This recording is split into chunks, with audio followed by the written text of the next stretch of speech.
The Travellers and the Bear. There was twa chiels fell in wi' ane another, ilk ane was to the other like a brother.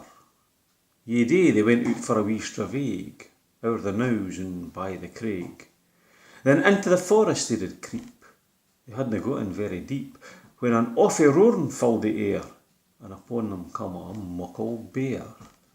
The quickest lad loupit up an aik, out of the road for his ain safety's sake.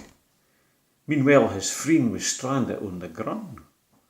That canny chiel he didna run. Doon among the primrose blossom he lay death-like, playing possum. He didna gie a single soch, while Bruin sniffed him heed and hoch. By and by the bear went awa'. The boy frae the aik to the grun did fa', laughing, "Yon would hae made a braw rug. What did I whisper in your lug?" "Och, he just gied me some good advice.